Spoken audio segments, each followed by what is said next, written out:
जय श्री कृष्णा। राधे राधे। आप सभी श्री हरि की कृपा से स्वस्थ और मस्त होंगे।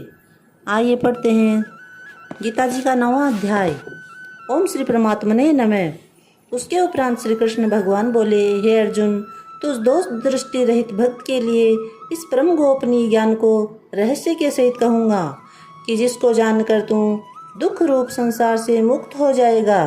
यह सब ज्ञान विद्याओं का राजा तथा सब गोपनियों का भी राजा एवं अति पवित्र उत्तम प्रत्यक्ष फल वाला और धर्मयुक्त है। साधन करने को बड़ा सुगम और अविनाशी है। हे परंतप, इस तत्व ज्ञान रूप धर्म में सदा रहित पुरुष मेरे को न प्राप्त होकर मृत्यु रूप संसार चक्र में भ्रमण करते हैं। हे अर्जुन, मुझ सच्चिदानंद परमात्मा से यह सब जगत जल से बर्फ के सदृश परिपूर्ण है और सब भूत मेरे अंतर्गत संकल्प के आधार स्थित है। इसलिए वास्तव में मैं उनमें स्थित नहीं हूँ और वे सब भूत मेरे में स्थित नहीं है, किंतु मेरी योग माया और प्रभाव को देख कि भूतों का धारण पोषण करने वाला और भूतों को उत्पन्न करने वाला भी मेरा आत्मा वास्तव में भूतों में स्थित नहीं है। क्योंकि जैसे आकाश से उत्पन्न हुआ सर्वत्र विचरने वाला महान वायु सदा ही आकाश में स्थित है, वैसे ही मेरे संकल्प द्वारा उत्पत्ति वाले होने से संपूर्ण भूत मेरे में स्थित है। ऐसे जान, हे अर्जुन, संकल्प के अंत में सब भूत मेरी प्रकृति को प्राप्त होते हैं, अर्थात प्रकृति में लय होते हैं और कल्प के आदि में उनको मैं फिर रचता हूँ। कैसे कि अपनी त्रिगुणमयी माया को अंगीकार करके स्वभाव के वश से परतंत्र हुए इस संपूर्ण भूत समुदाय को बारंबार उनके कर्मों के अनुसार रचता हूँ। हे अर्जुन, उन कर्मों में आसक्ति रहित और उदासीन के सदृश स्थित हुए मुझ परमात्मा को वे कर्म में नहीं बांधते हैं। हे अर्जुन, मुझ अधिष्ठता के सकाश से यह मेरी माया चराचर सहित सर्व जगत को रचती है और इस ऊपर कहे हुए तुझसे यह संसार आवागमन रूप चक्र में घूमता है। ऐसा होने पर भी संपूर्ण भूतों के महान ईश्वर रूप मेरे परम भाव को न जानने वाले मूढ़ लोग मनुष्य का शरीर धारण करने वाले मुझ परमात्मा को तुच्छ समझते हैं, अर्थात अपनी योग माया से संसार के उद्धार के लिए मनुष्य रूप में विचरते हुए को साधारण मनुष्य मानते हैं, जो कि वृथा आशा, वृथा कर्म और वृथा ज्ञान वाले अज्ञानी जन राक्षसों के और असुरों के जैसे मोहित करने वाले तामसी स्वभाव को ही धारण किए हुए हैं। परंतु हे कुंती पुत्र, देवी प्रकृति के आश्रित हुए जो महात्मा जन है, वे तो मेरे को सब भूतों का सनातन कारण नाश रहित अक्षर रूप जानकर अनन्य मन से युक्त निरंतर बजते हैं। वे दृढ़ निश्चय वाले भक्तजन निरंतर मेरे नाम और गुणों का कीर्तन करते हुए तथा मेरी प्राप्ति के लिए यत्न करते हैं और मेरे को बारंबार प्रणाम करते हुए सदा मेरे ध्यान में युक्त हुए अनन्य भक्ति से मुझे उपासते हैं।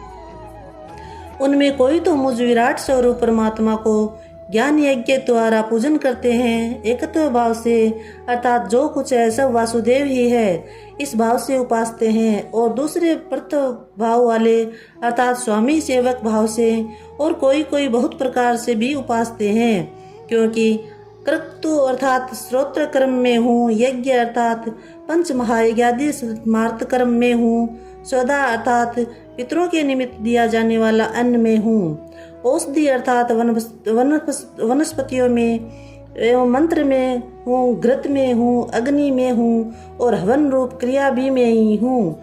हे अर्जुन, मैं ही इस संपूर्ण जगत का दाता अर्थात धारण पोषण करने वाला एवं कर्मों के फलों को देने वाला तथा माता पिता और पितामह मैं ही हूँ, और जानने योग्य पवित्र ओंकार तथा ऋग्वेद, सामवेद और यजुर्वेद भी मैं ही हूँ। हे अर्जुन, प्राप्त होने योग्य तथा भरण पोषण करने वाला, सबका स्वामी, शुभाशुभ का देखने वाला, सबका वास स्थान और शरण लेने योग्य तथा प्रति उपकार न चाहकर भी हित करने वाला और उत्पत्ति प्रलय रूप तथा सबका आधार निधान और अविनाशी कारण भी मैं ही हूँ। मैं ही सूर्य रूप में तपता हुआ तथा वर्षा को आकर्षण करता हूँ और वर्षाता हूँ। और हे अर्जुन, मैं ही अमृत और मृत्यु एवं सत्य और असत्य भी सब कुछ मैं ही हूँ। परंतु जो तीनों वेदों में विधान किए हुए सकाम कर्मों को करने वाले और सोमरस को पीने वाले एवं पापों से पवित्र हुए पुरुष मेरे को यज्ञों द्वारा पूजकर स्वर्ग की प्राप्ति को चाहते हैं, वे पुरुष अपने पुण्यों के फलस्वरूप इंद्रलोक को प्राप्त होकर स्वर्ग में दिव्य देवताओं के भोगों को भोगते हैं। वे उस विशाल स्वर्ग लोक को भोगकर पुण्य क्षीण होने पर मृत्यु लोक को प्राप्त होते हैं। इस प्रकार स्वर्ग के साधन रूप तीनों वेदों में कहे हुए सकाम कर्म के शरण हुए और भोगों की कामना वाले पुरुष बारंबार जाने आने को प्राप्त होते हैं, अर्थात पुण्य के प्रभाव से स्वर्ग में आते जाते हैं और पुण्य क्षीण होने से मृत्युलोक में आते हैं। जो अनन्य भाव से मेरे में स्थित हुए भक्तजन मुझ परमेश्वर को निरंतर चिंतन करते हुए निष्काम भाव से बसते हैं, उन नित्य एक ही भाव से मेरे में स्थित वाले पुरुषों का योग क्षेम से मैं स्वयं प्राप्त कर देता हूँ। हे अर्जुन, यद्यपि श्रद्धा से युक्त है जो सकामी भक्त दूसरे देवताओं को पूजते हैं, वे भी मेरे को ही पूजते हैं, किंतु उनका वह पूजना अविधि पूर्वक है, अर्थात अज्ञान पूर्वक है, क्योंकि संपूर्ण यज्ञों का भोक्ता और स्वामी भी मैं ही हूँ। परंतु वे मुझ अधिक स्वरूप परमेश्वर को तत्व से नहीं जानते हैं, इसी से गिरते हैं, अर्थात पुनर्जन्म को प्राप्त होते हैं। कारण ये है, नियम है कि देवताओं को पूजने वाले देवताओं को प्राप्त होते हैं, पितरों को पूजने वाले पितरों को प्राप्त होते हैं, भूतों को पूजने वाले भूतों को प्राप्त होते हैं, और मेरे भक्त मेरे को ही प्राप्त होते हैं। इसलिए मेरे भक्त पुनर्जन्म में नहीं होता। हे अर्जुन, मेरे पूजन में यह सुगमता भी है कि पत्र, पुष्प, फल, जल इत्यादि जो कोई भक्त मेरे लिए प्रेम से अर्पण करता है, उस शुद्ध बुद्धि वाले निष्काम प्रेमी भक्त का प्रेम पूर्वक अर्पण किया हुआ वह पत्र, पुष्प आदि मैं सगुण रूप से प्रकट होकर प्रीति सहित खाता हूँ। इसलिए हे अर्जुन, तू जो कुछ कर्म करता है, जो कुछ खाता है, जो कुछ हवन करता है, जो कुछ दान देता है, जो कुछ स्वधर्माचरण रूप तप करता है, वह सब मेरे अर्पण कर। इस प्रकार कर्मों को मेरे अर्पण करने रूप वह सब मेरे अर्पण कर संन्यास योग से युक्त हुए मन वाला तो शुभ फल स्वरूप कर्म बंधन से मुक्त हो जाएगा और उनसे मुक्त हुआ मेरे को ही प्राप्त होएगा। यद्यपि मैं सब भूतों में संभाव से व्यापक हूँ, न कोई मेरा अप्रिय है और न ही मेरा प्रिय है, परंतु जो भक्त मेरे को प्रेम से बसते हैं वे मेरे में और मैं भी उनमें प्रत्यक्ष प्रकट हूँ।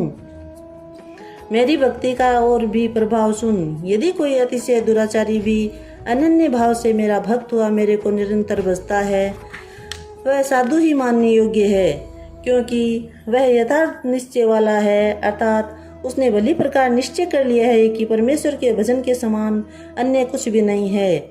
इसलिए वह शीघ्र ही धर्मात्मा हो जाता है और सदा रहने वाली परम शांति को प्राप्त होता है। हे अर्जुन, तू निश्चय पूर्वक सत्य जान कि मेरा भक्त कभी नष्ट नहीं होता, क्योंकि हे अर्जुन, स्त्री, वैश्य, शूद्रादिक तथा पाप योनि वाले भी जो कोई होवे वो भी मेरे शरण होकर परम गति को ही प्राप्त होते हैं। फिर क्या कहना है कि पुण्यशील ब्राह्मण जन तथा राजा भक्त जन परम गति को प्राप्त होते हैं। इसलिए तू सुख रहित और क्षण भंगुर इस मनुष्य शरीर को प्राप्त होकर निरंतर मेरा ही भजन कर, अर्थात मनुष्य शरीर बड़ा दुर्लभ है, परंतु नाशवान है और सुख रहित है। इसलिए काल का भरोसा न करके तथा अज्ञान से सुख रूप भासने वाले विषय भोगों में न फंसकर निरंतर मेरा ही भजन कर। केवल मुझ व सच्चिदानंदन वासुदेव परमात्मा में ही अनन्य प्रेम से नित्य निरंतर अचल मन वाला हो और मुझ परमेश्वर को ही सदा सहित निष्काम भाव से नाम, गुण और प्रभाव के श्रवण, कीर्तन, मनन और पठन द्वारा निरंतर भजने वाला हो तथा मुझ शंख, चक्र, गदाधारी, पद्म और किरीट, मुकुंडल आदि भूषणों से युक्त पीताम्बर, वनमाला और कौस्तुभ मणिधारी विष्णु का मन, वाणी और शरीर के द्वारा सर्वस्व अर्पण करके अतिशय श्रद्धा, भक्ति और प्रेम से विहलता पूर्वक पूजन करने वाला हो और मुझ सर्वशक्तिमान विभूति, बल, ऐश्वर्य, माधुर्य, गंभीरता, उदारता, वात्सल्य और सौहार्दता आदि गुणों से संपन्न सबके आश्रय रूप वासुदेव को विनय भावपूर्वक भक्ति सहित साष्टांग दंडवत प्रणाम कर।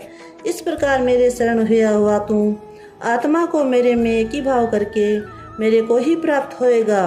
बोले श्री कृष्णचंद्र भगवान की जय। जय जय श्री कृष्णा, जय जय श्री राधे।